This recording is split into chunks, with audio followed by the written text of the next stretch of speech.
2024 T20 world cup నుండి Pakistan team ఇంటికి వెళ్ళింది. నిన్న అమెరికా మరియు ఐర్లాండ్ జట్ల మధ్య జరగాల్సిన మ్యాచ్ వర్షం కారణంగా రద్దవడంతో రెండు జట్లకు చెరో పాయింట్ ఇచ్చారు. దీంతో అమెరికా టీం ఓవరాల్గా 5 పాయింట్స్ సాధించి ఇండియాతో పాటు గ్రూప్ ఏ నుండి సూపర్ 8 క్వాలిఫై అయ్యింది. At the same time Pakistan team Karachi ఎయిర్పోర్ట్కి వెళ్లేందుకు క్వాలిఫై అయ్యారు. సో మనం నిన్న సూపర్ 8 క్వాలిఫికేషన్ ఛాన్సెస్ గురించి వీడియో చేసుకున్నాం. అండ్ ఆ వీడియోలో చెప్పుకున్నట్టే ఫ్లోరిడా వెదర్ పాకిస్తాన్ టీంను కాటేసింది. వాళ్ళకున్న లాస్ట్ హోప్ను వరుణ దేవుడు చిదిమేశాడు. మీరు వరల్డ్ కప్ లింక్ ఆడింది చాలు, జాగ్రత్తగా ఇంటికి వెళ్ళిపోండి అంటూ కరాచీ ఎయిర్పోర్ట్కు టికెట్లు బుక్ చేసి పెట్టాడు. సో పాకిస్తాన్ టీం అయితే లాస్ట్ టైం T20 వరల్డ్ కప్లో రన్నర్అప్స్గా నిలిచారు. బట్ ఈసారి చూసుకుంటే మాత్రం ఆ టీం కనీసం సూపర్ 8 కూడా క్వాలిఫై అవ్వలేకపోయింది. మెయిన్లీ పాకిస్తాన్ ఇంటికి వెళ్ళిపోవడంతో వాళ్ళ మీద ట్రోల్స్ మామూలుగా రావట్లేదు. సోషల్ మీడియాలో ప్రతి టీమిండియా ఫ్యాన్ కూడా దీన్ని బాగా ఎంజాయ్ చేస్తున్నారు. ఎందుకంటే ప్రీవియస్గా పాకిస్తాన్ వాళ్ళు చాలా ఎక్స్ట్రాస్ చేశారు. మన వాళ్ళు 2022 వరల్డ్ కప్లో ఇంగ్లాండ్ మీద సెమీఫైనల్ ఓడిపోయినప్పుడు డైరెక్ట్గా పాకిస్తాన్ క్రికెట్ బోర్డే ఒక పోస్ట్ పెట్టింది. అండ్ ఆ పోస్ట్ని ఎలా క్రియేట్ చేశారంటే రోహిత్ శర్మ పిక్చర్ పెట్టి ముంబై ఎయిర్పోర్ట్కు టికెట్ వేసినట్టు ఎడిట్ చేశారు. దీంతో మన టీమిండియా ఫ్యాన్స్ ఇది గుర్తుపెట్టుకోండి, మళ్ళీ మాట్లాడుకుందాం అని చెప్పి ఊరుకున్నారు. అండ్ ఇప్పుడు చూసుకుంటే ఆ పోస్ట్కి రిప్లైస్ మామూలుగా రావట్లేదు. మన వాళ్ళు కూడా పాకిస్తాన్ టీం కరాచీ ఎయిర్పోర్ట్కి వెళ్ళేందుకు టికెట్ను బాగా ఎడిట్ చేసి పెట్టారు. ఈవెన్ దీనికి లాస్ట్ ఇయరే మన టీమిండియా ఫ్యాన్స్ గట్టిగా రిప్లై ఇచ్చారు. ఎందుకంటే వన్డే వరల్డ్ కప్లో కూడా పాకిస్తాన్ టీం గ్రూప్ స్టేజ్లోనే ఎలిమినేట్ అయిపోయింది. అండ్ అగైన్ ఇప్పుడు మరోసారి పాకిస్తాన్ టీంని రోస్ట్ చేసేందుకు మన వాళ్ళకు గట్టిగా ఛాన్స్ దొరికింది. అండ్ ఎవరు కూడా తగ్గేది లేదన్నట్టు బాగా ట్రోల్ చేస్తున్నారు. సో ఫ్యాన్స్ మధ్య ఫ్యాన్ వార్స్ ఉండడం నార్మల్లే. బట్ డైరెక్ట్గా ఒక క్రికెట్ బోర్డు ఇలాంటి పోస్టులు పెట్టడం నిజంగా చాలా అంటే చాలా బ్యాడ్ థింగ్. అండ్ వాళ్ళు చేసే అలాంటి పనుల వల్ల సైలెంట్గా ఉండే వాళ్ళు కూడా పాకిస్తాన్ టీంని ట్రోల్ చేయాలనిపిస్తుంది. సో ఇక్కడ నుండైనా పాకిస్తాన్ క్రికెట్ బోర్డుతో పాటు పాకిస్తాన్ ఫ్యాన్స్ కూడా ఎక్స్ట్రా లేకుండా ఉంటే మంచిదే, లేకపోతే ఫ్యూచర్లో భారీ పరిణామాలు చూడవలసి వస్తుంది. ఇక అమెరికా టీం చూసుకుంటే for the first time T20 world cup ఆడారు. అండ్ ఈ T20 వరల్డ్ కప్లో సూపర్ 8కు క్వాలిఫై అయిపోయారు. ఇన్ఫాక్ట్ 2026 సంవత్సరంలో జరగబోయే T20 వరల్డ్ కప్ కూడా ఇప్పుడు వాళ్ళు క్వాలిఫై అయిపోయారు. సో ఇప్పుడు సూపర్ 8లో ఆడబోయే టీమ్స్ అన్ని ఆటోమేటిక్గా నెక్స్ట్ టైం T20 వరల్డ్ కప్కు క్వాలిఫై కాబోతున్నారు. అండ్ ఇందులో భాగంగానే అమెరికా టీం తమ స్థానాన్ని సెక్యూర్ చేసుకున్నారు. సో సూపర్ 8కి చాలా ఈజీగా వస్తారనుకుని న్యూజిలాండ్ మరి పాకిస్తాన్ టీమ్స్ ఎర్లీగా ఎగ్జిట్ అయ్యి ఇప్పుడు చిన్న టీమ్స్ సూపర్ 8 దశలోకి వచ్చాయి. దీంతో ఈసారి నాకౌట్ మ్యాచెస్ చాలా అంటే చాలా ఇంట్రెస్టింగ్గా జరిగే ఛాన్సెస్ ఉన్నాయి. ఇక ఈ రోజు మ్యాచ్ విషయానికి వస్తే మన వాళ్ళు కెనడాతో తలపడబోతున్నారు. అండ్ ఇదైతే మన టీమిండియాకు గ్రూప్ స్టేజ్లో చివరి మ్యాచ్. సో ఈ మ్యాచ్ కూడా సేమ్ ఫ్లోరిడాలోని సెంట్రల్ బోవర్డ్ పార్క్ వేదికగా ఆడబోతున్నారు. అండ్ ఆబ్వియస్లీ అక్కడ వెదర్ బాగాలేదు కాబట్టి మ్యాచ్ జరుగుతుందా లేదని చెప్పి ఇప్పటికే మీకు డౌట్ వచ్చి ఉండాలి. సో ముందైతే మనం మ్యాచ్ యొక్క వెదర్ రిపోర్ట్ గురించి మాట్లాడుకుంటే ఈరోజు వర్షం పడే ఛాన్సెస్ అంత ఎక్కువగా కనిపించట్లేదు. మ్యాచ్ జరిగే టైంలో చూసుకుంటే ఈ గ్రౌండ్లో అరౌండ్ 25% మాత్రమే రెయిన్ పడే ఛాన్సెస్ ఉన్నాయి. బట్ మ్యాచ్ స్టార్ట్ అయ్యే ముందు మాత్రం ఎర్లీ మార్నింగ్ ఒక 50% వరకు రెయిన్ పడే ఛాన్సెస్ ఉన్నాయి. సో నిన్నటితో పోల్చుకుంటే ఈ రోజైతే ఫ్లోరిడాలో కాస్త బెటర్ వెదర్ ఫోర్కాస్ట్ కనిపిస్తుంది. ఎక్కువగా రెయిన్ పడే ఛాన్సెస్ లేవు. మనమైతే ఒక ఫుల్ మ్యాచ్ని చూడలేకపోయినా ఒక షార్ట్ మ్యాచ్ అయినా సరే చూసే అవకాశాలు కనిపిస్తున్నాయి. మెయిన్లీ మన టీమిండియా బ్యాట్స్మెన్కి లాస్ట్ లీగ్ మ్యాచ్ చాలా ఇంపార్టెంట్. ఎందుకంటే మన వాళ్ళు ఇప్పటివరకు టోర్నమెంట్లో సరైన బ్యాటింగ్ పర్ఫార్మెన్స్ ఇవ్వలేకపోయారు. మన వాళ్ళు ఆడే న్యూయార్క్ పిచ్ బ్యాట్స్మెన్కి ఒక నైట్ మేర్. బట్ ఈ సెంట్రల్ బోవర్డ్ పార్క్ చూసుకుంటే అంత బౌలింగ్ ఫ్రెండ్లీ వికెట్ కాదు. ఇక్కడ చాలా వరకు బ్యాట్స్మెన్ పండగ చేసుకుంటూ ఉంటారు. సో సూపర్ 8కి ముందు మన టీమిండియా బ్యాట్స్మెన్ మంచి ఫామ్లోకి రావడానికి ఈ పిచ్ చాలా బాగా హెల్ప్ చేస్తుంది. దీనివల్ల వర్షం అడ్డు రాకుండా ఈ మ్యాచ్ సదావుగా జరిగితే అది మన టీమిండియాకు చాలా ప్లస్ అవుతుంది. ఇక అదర్ అండ్ కెనడా టీం చూసుకుంటే వాళ్ళు ఆల్రెడీ అఫీషియల్గా ఎలిమినేట్ అయిపోయారు. సో ఈ మ్యాచ్ అయితే కంప్లీట్లీ సూపర్ 8 రేస్కి బయట జరుగుతుంది.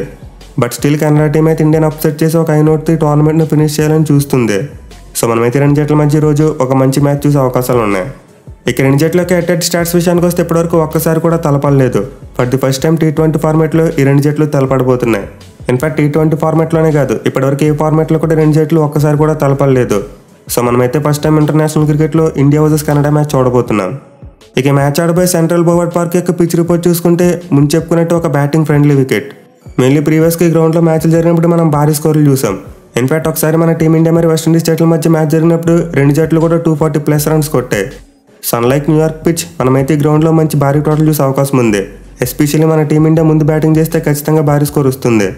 ఇక ఈ గ్రౌండ్ యొక్క స్టాట్స్ విషయానికి వస్తే ఇప్పటివరకు మొత్తం 16 T20 మ్యాచెస్ జరిగాయి. అండ్ ఈ 16 మ్యాచ్ల్లో ఫస్ట్ బ్యాటింగ్ చేసిన టీం 11 మ్యాచ్లో గెలిస్తే చేస్ చేసిన టీమ్స్ 4 మ్యాచ్ల్లో మాత్రమే గెలిచాయి. అలాగే గ్రౌండ్లో ఫస్ట్ ఇన్నింగ్స్ యావరేజ్ స్కోర్ చూసుకుంటే 166 రన్స్గా ఉంది. సో ఈ స్టాట్స్ బట్టి మనం క్లియర్గా అర్థం చేసుకోవచ్చు ఈ గ్రౌండ్లో ఫస్ట్ బ్యాటింగ్ చేస్తే చాలా అడ్వాంటేజ్ దొరుకుతుంది. బట్ ఎనివే లాస్ట్ ఇయర్ చూసుకుంటే ఈ గ్రౌండ్లో మన టీమిండియా మరియు వెస్టిండీస్ జట్లు 2 T20 మ్యాచ్లు ఆడాయి. అండ్ 2 మ్యాచ్ల్లో కూడా ఫస్ట్ బ్యాటింగ్ చేసిన టీం ఓడిపోయింది. అలాగే మ్యాచ్కి వెదర్ రిపోర్ట్ కూడా అంత మంచిగా లేదు కాబట్టి మేబీ DLS మెథడ్ ప్లేలోకి వచ్చే అవకాశాలు ఉన్నాయి. దీంతో మోస్ట్ లైక్లీ టాస్ గెలిచిన కెప్టెన్ ముందుగా ఫీల్డింగ్ తీసుకోవచ్చు. బట్ నేను అడిగితే మన టీమిండియా ముందు బ్యాటింగ్ చేస్తే బెటర్ అనుకుంటున్నా. ఎందుకంటే మన వాళ్ళకి మ్యాచ్లో కావాల్సింది బ్యాటింగ్ ప్రాక్టీసే. సో ఈ మ్యాచ్ యొక్క రిజల్ట్ మరీ అంత ఇంపార్టెంట్ కాదు కాబట్టి మన వాళ్ళు ఎక్స్పెరిమెంట్ చేయొచ్చు. రిస్క్ తీసుకుని ఈ మ్యాచ్లో ముందు బ్యాటింగ్ చేసినా ఏం పర్వాలేదు. మెయిన్లీ మన ఓపెనర్స్ మంచి ఫామ్లోకి వచ్చేందుకు ఈ మ్యాచ్ను బాగా యూటిలైజ్ చేసుకోవాలి. ఈ గ్రౌండ్లో చూసుకుంటే మన టీమిండియాకు చాలా మంచి రికార్డు ఉంది. మొత్తం 8 మ్యాచ్లు ఆడారు. అండ్ 8 మ్యాచ్లు 5 గెలిస్తే 2 మాత్రం ఓడిపోయారు. మిగతా మ్యాచ్లో ఫలితం రాలేదు.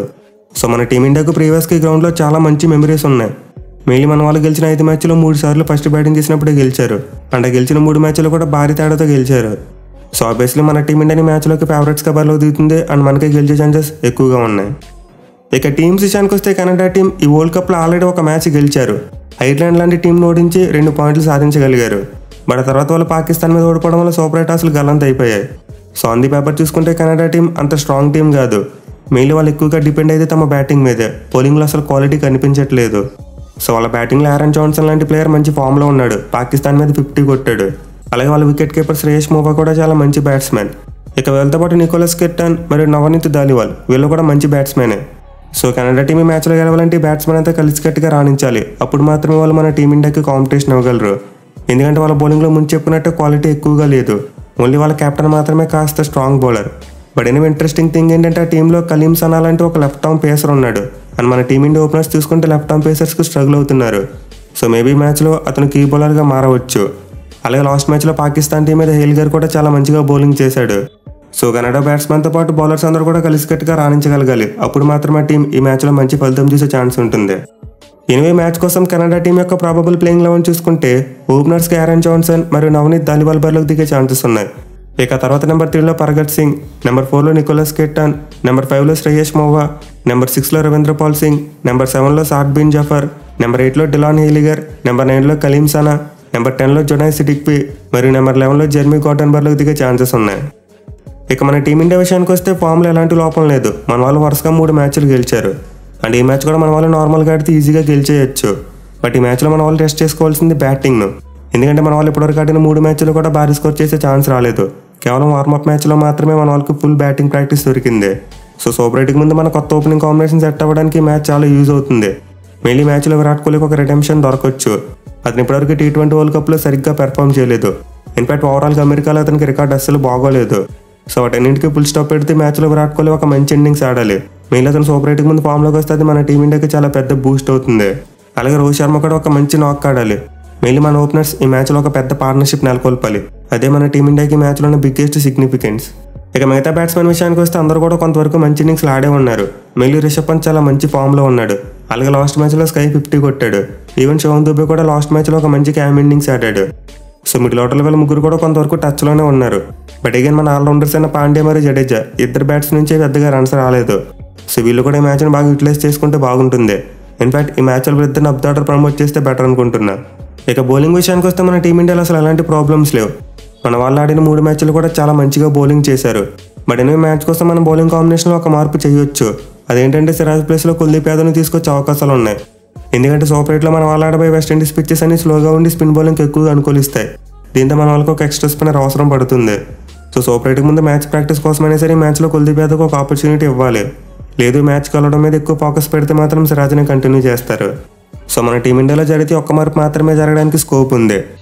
ఎనివే మన వాళ్ళ ప్లాన్స్ అన్ని నెరవేరాలంటే ముందు వరుణదేవుడు కరుణించాలి. ఈ మ్యాచ్కి వర్షం అడ్డంకి రాకపోతే ఖచ్చితంగా మన వాళ్ళ బ్యాటింగ్ డిస్ప్లే చేసే అవకాశాలు ఎక్కువగా ఉంటాయి. చూడాలి మరి మ్యాచ్ని వరుణదేవుడు సాఫీగా జరగనిస్తాడా లేదా అనేది.